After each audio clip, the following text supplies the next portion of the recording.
Good morning, my dear students. I'm Hibathul Careem, Registrar of the Wellassa University. I warmly welcome you all once again to Wellassa University.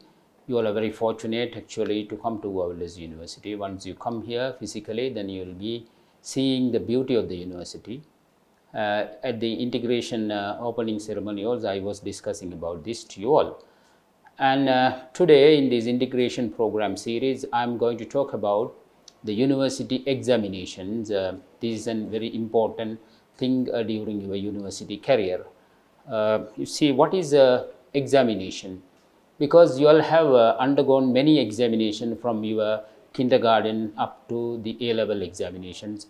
You all know that A-level examination is the biggest competitive examination in Sri Lanka as it is considered. So you all know what is examinations. Examination is a formal test to check your knowledge or ability in a particular subject. So for an example, if you come to the university, after completion of your semesters, you'll be facing examinations. In the Wellassa University, we are conducting semester-based exams. That means every year you will get 2 examinations after semester 1 and the semester 2. So this examination is actually to test your knowledge or ability, not anything else. So examination may vary, not necessarily a paper-based exam. You might have heard about that. Examinations are like, it's called assessment, not assignment, assessment. Assessment in the sense by way of a written examination, or by way of a oral presentation, or by way of writing an essay articles, or by way of a group discussion. There are various way of examining you all to test your knowledge, whether you acquire the required knowledge by the subject you learn. So that's what we say, examination is a formal test to check your knowledge or the ability in the subject. So the examination is not new to all. You all know that in Sri Lanka, various organizations or various institutions runs examinations. First of all, in the university system, in the Vidyodaya and Vidyalankara Universities Act of 45 of 1958 was talking about the examination in the university systems. After that, Higher Education Act of 20 of 1966 also was talking about the university examinations. And Public Examination Act of 25 1968 also talking about the university examinations, and University of Ceylon Act also talking, and finally the current University Act called Universities Act number 16 of 1978 also talking about the examination. So examination is not new to anybody else, and it's not the first time we are conducting also. So this is a traditional thing in the university. So all the students, when they are appearing for a degree or a postgraduate degree or whatever it is, you have to undergo the examinations. Now we'll see what is the university examinations and who is in charge for the examinations. You have to listen very carefully what are the authorities in a university to conduct the examination. Once you come to the university, you will heard about the word called Senate. Senate is an academic authority in a university, and the Senate shall have the control over the examination in a university. So, the University Senate has the overall responsibility and the control over the examination, subject to the concurrence of the council. So, each faculty has its own faculty board. The faculty board nominates the names of persons suitable for appointment as examiners. So, each examinations, whether it is a paper-based exams or presentation, whatever it is, there will be examiner for each subject. So each exam will have an examiner. Examiner means the one who marked the paper or set the paper, or the person involved in the examination is called examiner.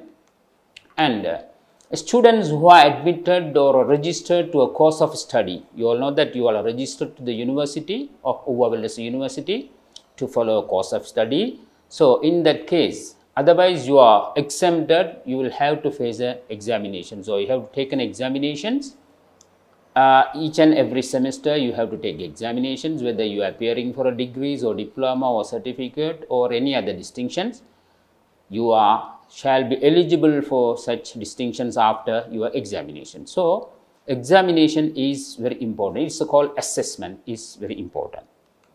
Then, when we come to the examination process, what are the things to be done by the students? As a student, first of all, you have to enter your entry forms to the examinations. Even you know that whenever you're doing O-level exams or A-level exam, you are sending in applications called examination application. So here also you have to do a examination entry. There's an entry form. Then after that, the entry forms are given. Then what the examination division is doing, scrutinizing whether you have applied for the correct subject in the correct term. You know that each and every semester the subjects are conducted. Each subject has its own unique code. That is, each subject will have their separate codes. So what you have to do is, in a particular semester, if you are appearing for an exam, you have to mention the subject code and the subjects. So you shouldn't end the wrong subject code or the wrong subject. So that scrutiny is done by the examination divisions, but make sure that you are correctly entering the subject code and the subject name of that particular semester, because in a university each semester there are at least 4 exams are conducted for 100 series, 200 series, 300 series, 400 series. That means the first year, second year, third year and the fourth year students. It is your prime responsibility and the duty to enter the index number, enter the subject code and the subject name correctly. Then after that, once you submit your examination entry forms, the examination divisions they do scheduling the candidates, whether to check is there any students taking 2 subjects or subjects are given or subject codes are given wrongly and all. Then after that they prepare a schedule to check whether any overlaps are coming. Sometimes students are entering for different subjects or things and all. For that they will check the right entry. Then after that, once everything is okay, then examination divisions will preparing admission cards. Otherwise, it's called hall ticket or entry ticket. So with the admission card only, then you are permitted to enter into the examination hall. So that is very important. Whenever you come to the examination hall to sit for the examinations, you have to bring your admissions card. Not only the admissions card, your identity document you should bring. Then I will tell what are the identity documents you have to bring. Then after that, what you have to do is, then you have to check the schedules, whether any overlaps are coming or any 2 examinations are falling in the same time. So you have to check for those things then. Then after that, the examination divisions, once receive the examination entry forms and subject registrations, everything, they will prepare a draft timetable. Whether before preparing the final timetable, then they prepare a draft timetable and give the draft timetable. Then you have to see sometime when it published, then you have to see whether any overlaps are coming. Sometime you may take 2 exams in the same day or 2 exams in a same time. So we have to check for that. Then after that, the examination timetables, once it's finalized, it's published. Then invigilation timetable, that is for the staff members to invigilate. You must be knowing that each and every examinations are invigilated by the supervisor or invigilators and other staff members. So that invigilation timetable is being prepared by the examination divisions for the staff members. Then you all know that how the examination papers are set, because there are various type of examinations are conducted, various type of questions also coming. For an example, if you take a question paper, whether these questions are maybe essay type questions or essay type paper, otherwise there may be short essay type paper or object or multiple choice questions or MCQ type paper, or otherwise is a combination of all 3. In the A-level exams, if you are taking for an example a subject of physics, then you will be having a part 1 as MCQ, then after that structure type, then essay type. There are 3 types. So all 3 types questions are coming in the paper. So here also it varies, depend on the need of the subject or the subject lecturer. The subject question type may vary. For an example, it may be an essay type question. You may be asked to write 4 questions out of 6 or sometime, or that is fully essay type questions. Otherwise, there will be an MCQ type questions. You have to answer some MCQs with the short essay type things and all. So that varies. But anyhow, the basic things that essay type or a short essay type or object type or called multiple choice questions or combination of all these three will be coming to your exam. That varies depend on the subject. Normally these are the hall arrangements, how this examination hall is arranged. You all should know, because if examination hall is arranged in one corner starting 1, then it goes to till the other corner, then immediately once, for an example, there are 20 candidates sitting in one row, then after one column, then after 20, then 21st one is starting immediately next to 20th, then coming forward. So this is the way it's arranged. That's for an easy and all easy operational purposes it's arranged. So you also must notice that when you're writing the examinations previously. Then each examination hall have at least these 3 staff members. One is a supervisor, there will be one supervisor, and minimum one invigilator for each examination hall, and a hall attendant. That's depend on the number of students. But anyhow, a minimum one supervisor and an invigilator and a hall attendant are in an examination hall. All these 3 are having different functionality. The supervisor is in charge for the examination of that particular center. The invigilator is in charge to invigilating that particular number of students in that hall or in the room. Then the hall attendant is there to help the supervisor in conducting the examination. These are the minimum number of staff members attached to an examination hall, or these are called examination hall staff. Now we will see what are the rules of the examination. So what are the things the student has to follow when you come to an examination. First of all, your attendance. You must come to the examination halls. Once you follow the course, once you registered for the course of that particular semester, it is your duty, it's a mandate. You have to sit for the examination at the end, unless otherwise is there any valid reason. Then seating.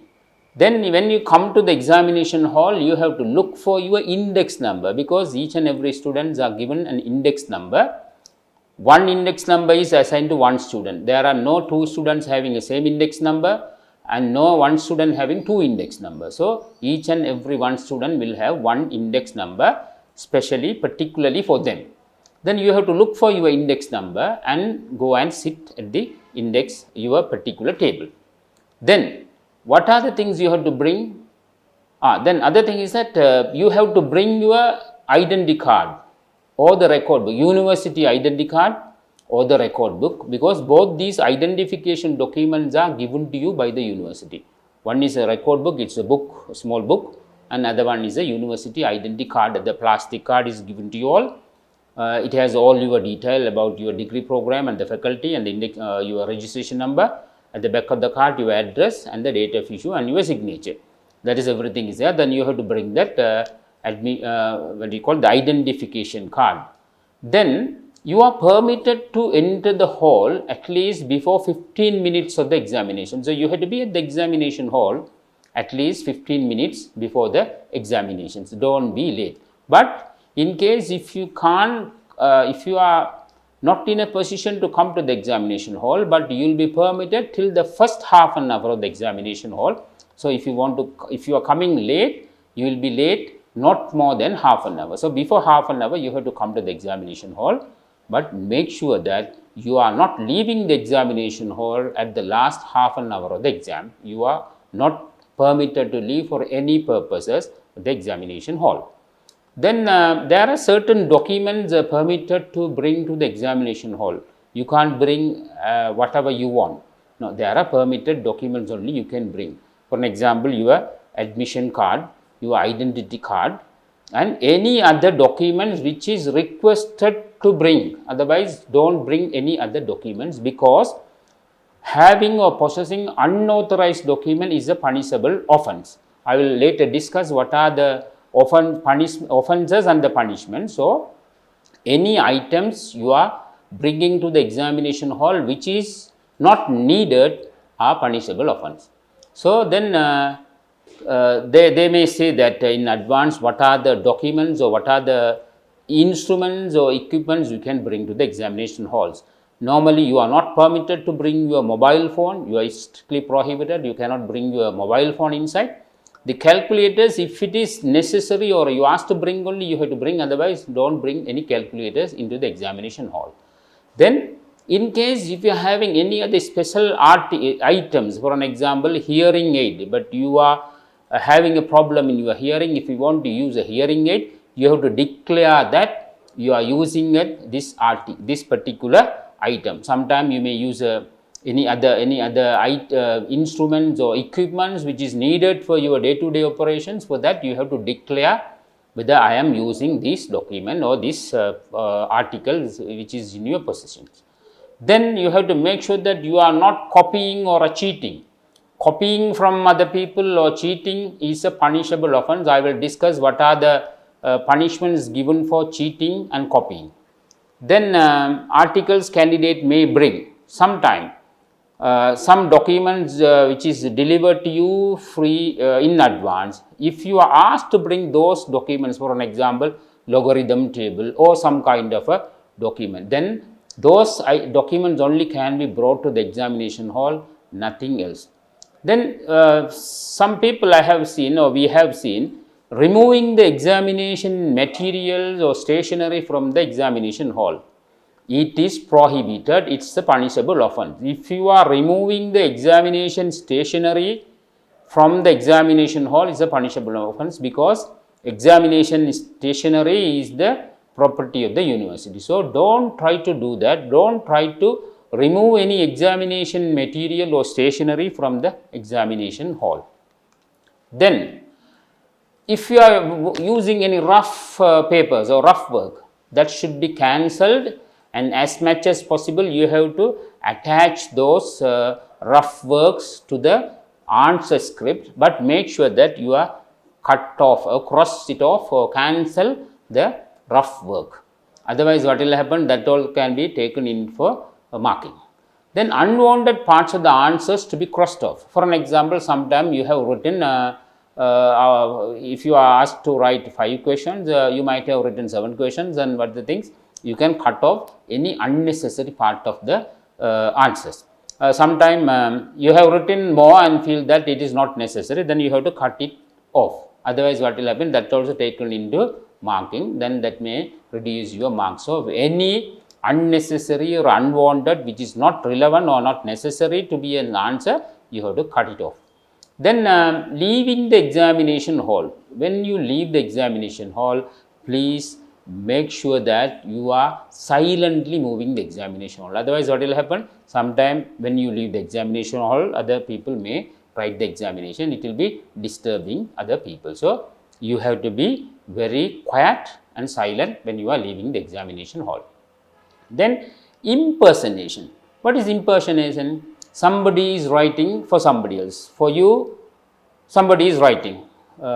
We have heard about that in A-level exams, or this time also 14 or 15 students, the results are withheld because of this kind of activity. So impersonation is a punishable offence. Very serious punishments are given for this impersonation. Later I will discuss what are the punishments are given for this. Then prior knowledge. Prior knowledge is sometime you know the questions in advance. Some or the other way you will get the questions. That is called prior knowledge on the subject. Then that is, if you found that you have a prior knowledge on this subject, that also a punishable offence. So therefore don't try to have the questions, or don't beg any people, or don't trouble any people to have this unauthorized or illegal gain from the people. Then dishonesty. What is dishonesty? You are not honest. That means you are cheating, you are copying, and you are troubling other people and things and all. So this is a punishable offence. Then cancellation or a postponement. Then if you want to cancel your exams, or that you don't want to write the exams, what you have to do is in advance you have to inform the particular examination divisions or your dean or head of the department, saying that you are not taking the exams this year. Otherwise, if you want to postpone your exams, that also you have to inform in advance. Then the other way, the university also has a responsibility to inform you in advance if there are any cancellation or postponement of the examinations. Normally, when the examination is cancelled or postponed, you will be getting the information from the university side. In your side also, you have to inform the university. And making a statement.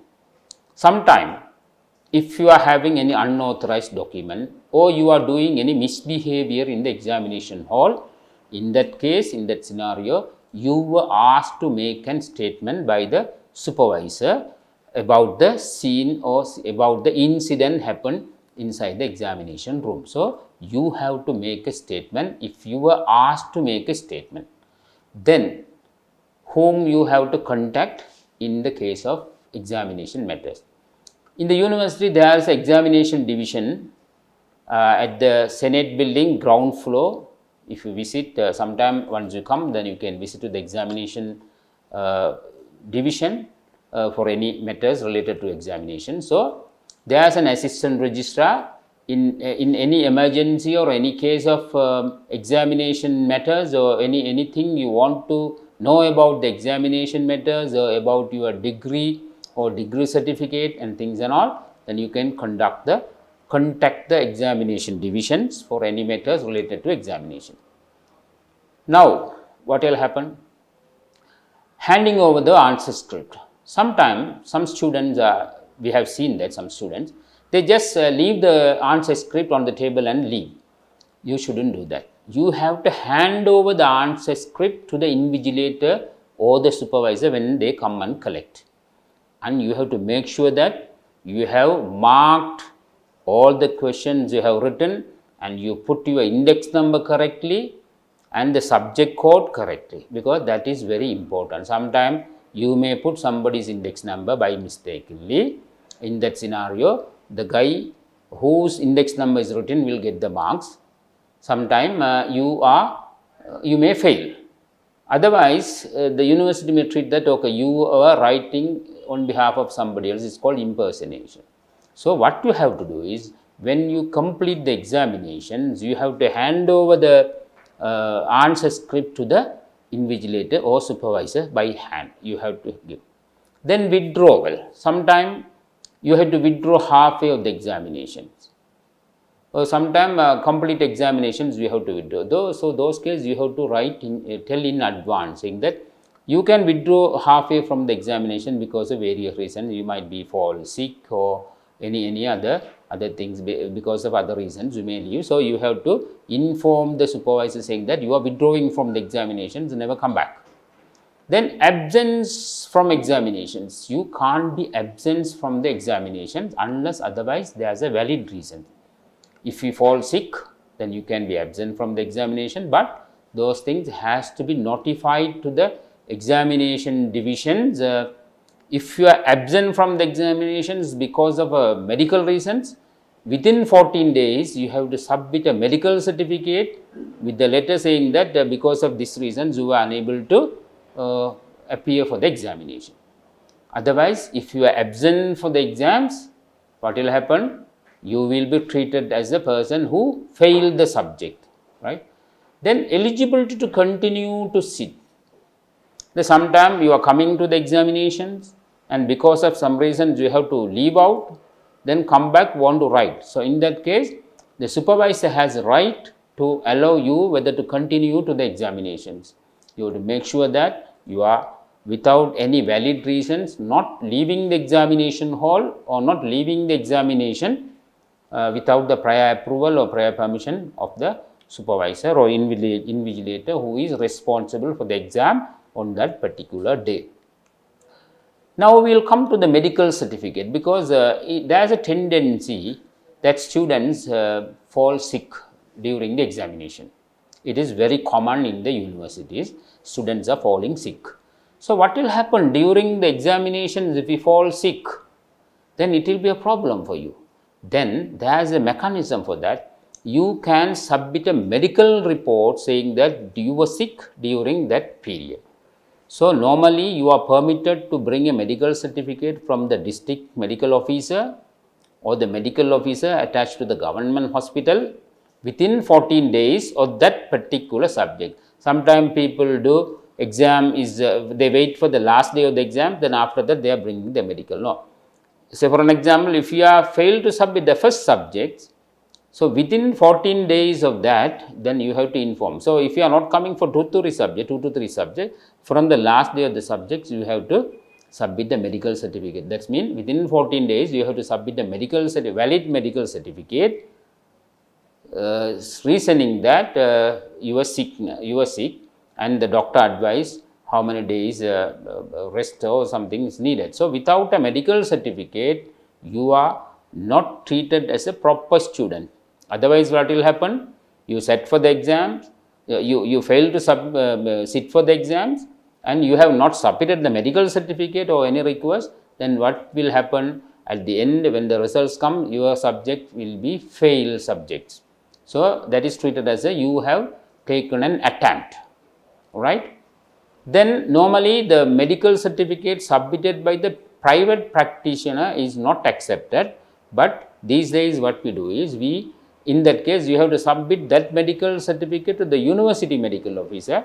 In the university there is a medical officer at the health center, then you have to submit that medical center to the doctor at the medical center and get it endorsed by the medical officer, otherwise it is not accepted. So, make it very clear that you have to submit the medical certificate within 14 days of that examination. Right. Now, we will come, this is a very important part, examination malpractices. Every time we have seen that the candidates are doing kind of a malpractices, not everybody, but a certain percentage of the students are doing a malpractice. What kind of malpractices can be happen? One is possession of unauthorized document. Sometimes by mistakenly you are keeping some unwanted material with you. Sometimes what people do, they write some short notes and by mistakenly they keep inside the pocket or inside the bag or inside the trouser pocket and come to the examination hall. But it may be by mistakenly, but still it's treated as a possession of unauthorized document and it is a punishable offense. So, make sure that whenever you come to the examination, you keep everything out of you and in a designated place. There is a place to keep those things, so you have to keep there your mobile phone must be switched off and any other documents you have to keep. Then make sure that you have not written anything on your palm or anywhere, because sometimes what people have they are used to that, they write something on the hand, but it may be written 2 days before, but it is not erased. So, what will happen? Whenever the examination invigilator or supervisor found that something written on your palm, then it is a punishable offense. You will be definitely punished for that. So, what you have to do that? You have to clean your hands and things and all before coming to the examination hall. Otherwise, if anything written, sometime it may be unreadable or illegible, but still you are subject to punishment. Then copying. What is copying? You are copying from somebody else who is sitting next to you or sitting in front of you, sitting at the back. You are just turning and copying. So, that is a punishable offense. You shouldn't copy from anybody else. Or sometime what happened, you just take the paper from that guy, you and write. But that is a punishable offense, you shouldn't do that. Then cheating. Cheating something, sometimes what people do is bringing some other materials and keep inside the answer booklet and write. From their copying. So, first one is copying from somebody else, cheating from you bring something and writing. Then removal of examination stationery from the examination hall. I discussed earlier also. You should not remove any examination material or stationery from the examination hall. It is a punishable offense. Then inappropriate behavior. What is that inappropriate behavior? Because sometimes once you come to the examination hall, some people are making unnecessary noises, shouting. So, those things you shouldn't do that. You should not disturb other candidates, because not only you are writing the exams, there are so many candidates sitting with you. All your batchmates are sitting together now. So, what you have to do is you have to behave in an appropriate manner, not inappropriate manner, acceptable behavior, which is suitable to the examination hall. Mostly you have to be quiet or silent. Then impersonations, writing for somebody else. It is very serious offense. Then gaining or attempt to gain unlawful access to the content of the question paper. Sometimes people, what they do is, they ask the lecturer, sir, what the question will come. Otherwise, they go to the examination and ask, so don't try to do that. It is an unlawful access to the content of the examination question paper is also a punishable offense. So what you have to do is, once you study, then you go to the examination hall, sit there, once the exam paper given, then you write the answer. For writing wrong answers, we are not giving minus marks, no. Whatever the right answers, you will get marks. Wrong answers, you don't get marks. So there is no minus mark system in the university. So only thing is that once you write the correct answer, you will get the marks. For the wrong answers, no marks. So don't try to get any kind of unlawful attempt to see the content of the examination paper, right? It is a punishable offense. Then malpractice continues, that aiding and abetting someone to cheat or receive assistance from someone to cheat.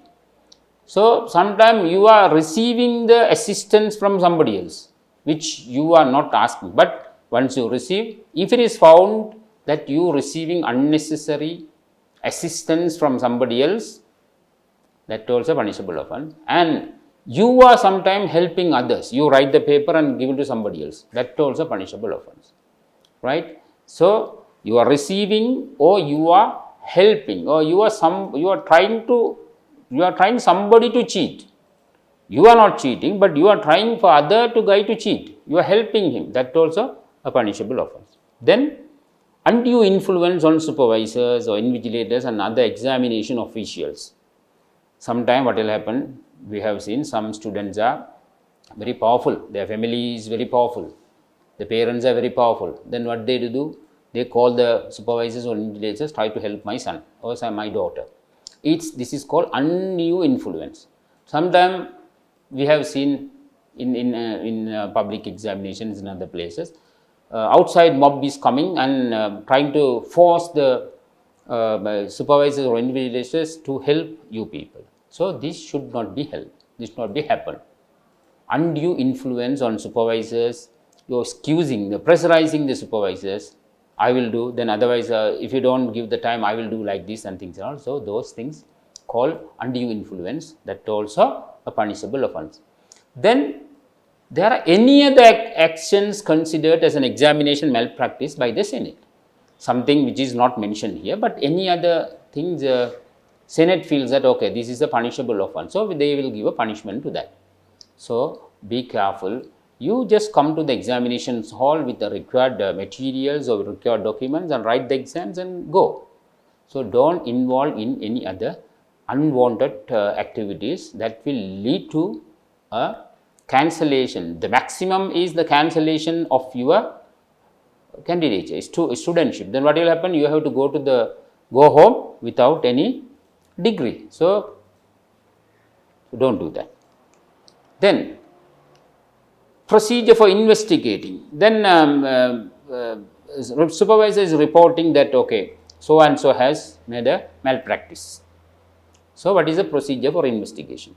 Then the supervisor should report any examination malpractices to the senior assistant registrar examination. So the examination division, the supervisor is writing a report and giving to the examination division saying that so and so has involved in a malpractices.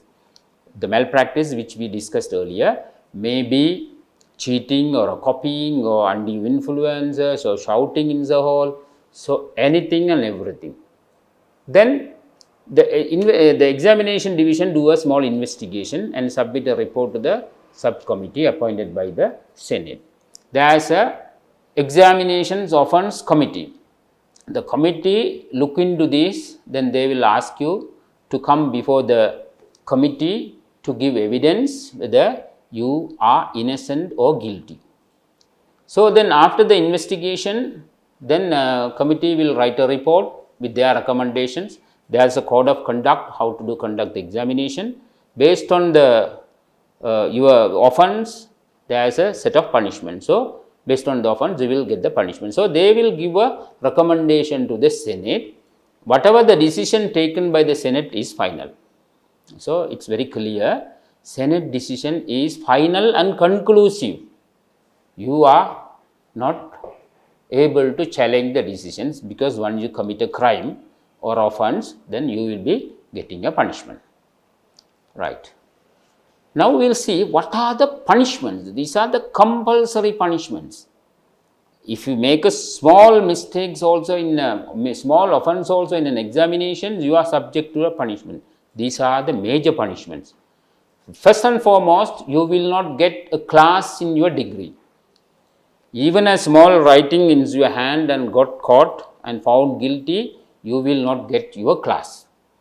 Whenever you do a degree, if you are coming with a class, that is a very, very important thing. You have to come with the class. For that class, you have to have minimum 3.0 GPA. If you have a minimum 3.0 GPA, you will get a lower second. And if you have a minimum 3.30 GPA, you will get upper second. And if you have a 3.70 GPA, you will get a first class. So, coming out from the university with the degree alone is not sufficient. You have to come with a class that will give you a boost in your career. So, in that scenario, if you are found guilty for any kind of examination offences, what will happen? Your class is gone. So, you have, even if you have a 3.70 GPA, you are going without a without a class. Then no point. Recently, one student came for a certification. I found that his GPA is 3.39, but unfortunately no class, because he had a very small minor offence written something on his palm. He claims that he wrote sometime before, but still he found guilty for that. Then he lost his class. Then what will happen? Whenever you found guilty for an examination offences, or even if you don't sit for the examination and not submitted any medical certificate, then you will be treated as a failed or repeat student. And even your examination offences, when you write next time, even if you get A pass, but you will get maximum 40 marks, so C pass only given. So, make sure that you are not involving any kind of examination crime. So, what is your maximum marks given is 40, and you will get only a C pass, even though you have written 100 out of 100. So, right? Then what will happen? Your bursary or Mahapala, whatever the scholarships given to you, may be cancelled or withheld. So, for a certain period, it won't be given to you. So, it is very serious. Then your hostel facilities are withheld or cancelled. So, you have to be on your own. Then you are not invited for a graduation ceremony or a convocation. Sometimes that also a kind of punishment. You are not invited for a graduation. Otherwise, your graduation may be delayed, right? Sometimes your degree may be, results may be delayed. So, these are the serious and compulsory punishments are given to you. So, make sure that, once again I am repeatedly asking you all, don't involve any kind of examination malpractices. Now, we will see. Okay, first time you made a crime and made an offence, you put a punishment. Then what will happen if you found guilty or found found guilty for the second time? What will happen? Your registration is cancelled as a student, and you have to leave the university like this without anything, empty hand. You have to leave the university. So, if you do examination offences for the second time and found guilty, you have to be removed from the university, and your registration is cancelled, right? So, make sure that, once again I repeatedly asking or telling you all not to involve even a minor crime of examination. Now, we will see what are the offences and what are the punishments for the offences. Possession of unauthorized document. So, you are coming for a particular exams, you are having some documents which are not authorized to bring in. What will happen? Banning of examination candidature. So your examination candidature is banned. Again, what is called this examination candidature is banned. Thanam kara atta. So you can't at least for a period of 2 years. For a period of 2 years, or imposing alternate punishment considered approved by the Senate. Sometime Senate feels that okay, 2 years not enough, we will give 5 years. Then your lifetime is gone. So don't bring any unauthorized material to the examination hall. Then copying. You are copying from somebody else. So invalidating examination candidature. So your examination candidature is nullified. So you are not a candidate for that particular exam for a period of 3 years or imposing alternate punishments. So maximum for 3 years your candidature can be suspended. So for the 3 years you can't write the examination, you can't sit, right? Then cheating, cancellation of examination candidacy, debarring candidate from sitting the university examination for a specific period or imposing any other punishment. So you can't, the same, your candidature is cancelled. So whatever the exams you have written for the particular semester is cancelled, then all the subjects will be becoming 0. Then for a certain period you can't write for the examination also. So that is very serious. Then removing examination stationery. You are removing the examination stationery, cancellation of examination candidature, and debarring candidate from sitting for a university examination for a specific period. This is also a very serious thing. Your candidature for that particular semester, whatever the exams you have written will be 0. All the marks will be 0, and you can't sit for some more years also. So you have to be very careful. Don't remove any stationeries. Whatever the stationery is, you keep on the table and leave. Then inappropriate conduct. Some people are shouting at the examination hall, laughing, unauthorized work they do. Sometimes they bring the phone and making a noise. So these are all inappropriate conduct. For that, cancellation of examination candidature for a period not exceeding 5 years. For the next 5 years, you can't sit for any exams. So see, it's a serious punishment, very big punishment. So don't try to do that. Not only first time, even if you do the second time, what's happened? Your candidature, your studentship will be cancelled, you are no more students. Right, then impersonation, you are writing on behalf of somebody else. You are pretending that I am so and so, right? Then for that, your candidature is curtailed or candidature is cancelled for the 5 year, not less than 5 years and not exceeding 10 years. So if you are a degree is 4-year degree program, you can be maximum for 8 years, that is double the period, but here it's 10 years. So you are there without any degree, and any other punishments feel appropriate by the Senate. Then gaining illegal access or attempting, as I told you earlier, try to have the access to the examination question paper, right? Or any kind of assistance you are trying to gain, that also punishable offence. Cancellation of examination candidacy, that means for that particular semester, whatever exams you have written will be 0, then you have to resit all the examination, and imposing any other punishments. These are very serious punishments. Then aiding and receiving assistance to such malpractices. You are helping others, you are receiving the malpractices. So what will happen? The same, cancellation of examination candidacy and imposing any other punishment. If the Senate feels that okay, candidature cancellation is not enough, the cancellation of the whole year, sometime there may be a punishment come. So what you have to do is be careful. Don't receive anything, any assistance, unauthorized assistance, or don't give any unauthorized assistance to anybody else. Then attempting to unduly influence the official, as I said earlier. You are pressurizing the supervisors or even the examination people or the examiner, the markers, the first marker or the second marker. You are invariably influencing the people to help you. Sometimes people say, sir, udav karan. Okay, those things cannot be done.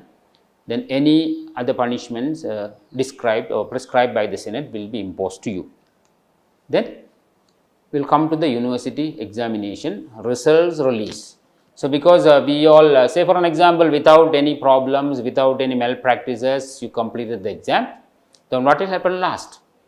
Then examination results has to be released.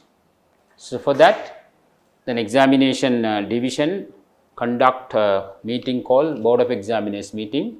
In that meeting, your results were discussed and the results were released. If you get the required marks for that particular grades, I will discuss what are the grades, what is the GPA, then you will get a particular results. Then even if your marks is less than the required marks, you will get at least fail grade. So, anyhow, whether you get a 0 or 100, you will get a grade. Then award of class of honors. Based on your GPA, you will get a class. Then examination board meetings and they meet and they do this. And especially the borderline cases are more seriously looked in. Sometimes students get 39.5 mark. The pass mark is 40. He is in the border. So, the examination, the board has to look into what about his other subjects or other marks and all. So, and on a mercy ground, or if it is increased by another 0.5, then he will come to a pass. So, these called borderline cases are discussed. So, do not try to be in the borderline, be in a rich in the required marks. Then all the provisions results must be submitted to the Senate. The results are then first the results are released.